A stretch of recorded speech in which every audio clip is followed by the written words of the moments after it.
Today's week one still of day two, so it will be a deadlift day. Uh, Still the same percentages. We have 60, 65, 70, 75 until we get to 80% of my true one rep max, which is 385. So all numbers that you see for my working sets are based off that number 385. Um, what I've been trying to do for deadlifts is trying to keep my torso more upright, like what we see here for my warm up sets. It gets a little harder as the weights get heavier. You'll notice at the very end of the video, the heavier it gets, the more torso isn't upright as upright as it was for the warm up sets.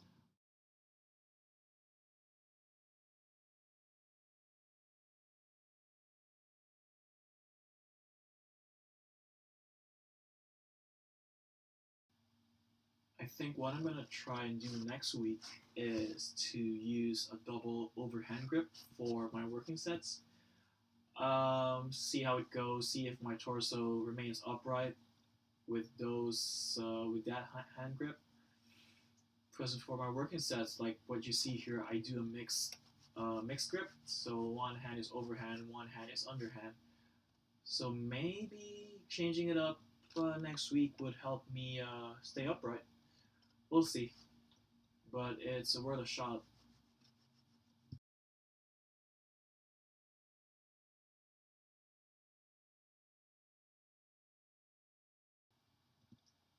So for this set, I am pulling 250 pounds, which is 65% off 385. Now, I tend to lean forward for this set. I've lost the upright position that I was talking about earlier.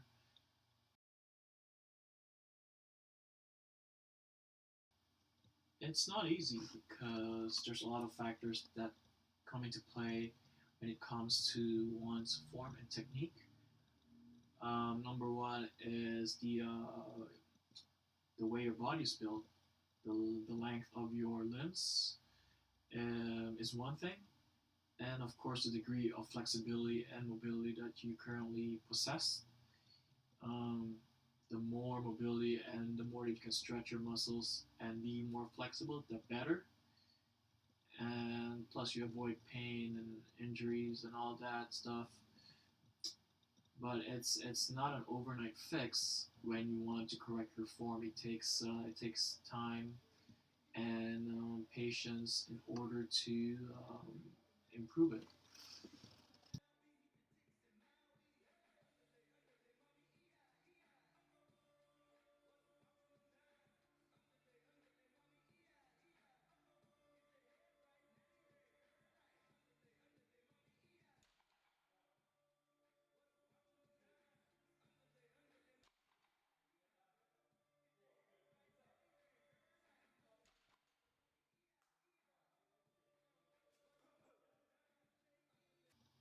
Now, the last working set for this workout requires me doing as many reps as I can for 80% of my one rep max or my one true max. Like I said earlier in the video, my one rep max is 385 for deadlifts, so 80% of that is 310. And this is pretty much an AMRAP set. So AMRAP means as many reps as possible. So that's what it means when it says 80% plus. So here I was able to do 7. The last 2 reps were a grinder. I was hoping I could get 8, but yeah, the last 2 were tough. But good thing is I've never done 7 reps for at 310. So this is my first time incorporating block pulls into my training. I did not have a chance to do this before at my old gym just because they have crap equipment and plates there. There's nowhere to do block pulls. Uh, Block pulls I want to incorporate them this time because as the weight gets heavier in for my deadlifts, I find that it's hard for me to lock it out at the top of the lift, and I'm hoping that including these block pulls will help me complete the lockout and finish the sets with the correct form. These rack pulls, I mean block pulls, are elevated at about, well, not about, at exactly 3 inches off the ground. I got the plate there on each side plus a 1 inch block. This makes it 3 inches. I find that it's the right height for me. I may have to try 4 inches next time, but so far 3 inches looks pretty great. Watching the footage right now, I noticed that my lockout at the top could be a lot better, way, way better. I feel like once I hit the top, I'm not locking it out 100%. So here I pull, and I could have gone further back just a little bit and perform a better lockout. So that's one thing I would consider next time.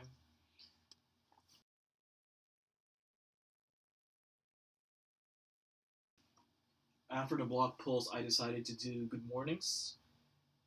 And I'm not going to show all 3 sets because they're essentially the same and saves time and speeds up the video in the process too.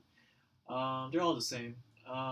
Did about 15 reps each set for good mornings. Gotta keep in mind that for good mornings you don't have to go heavy. Um, so here I did about 20 on each side, 20, 40, about 85 pounds. And if you do it right, you'll definitely feel it targeting your hamstrings, which are heavily used for deadlifts. So incorporating this exercise into your workout will translate to better deadlifts. Um, yeah, these are good mornings.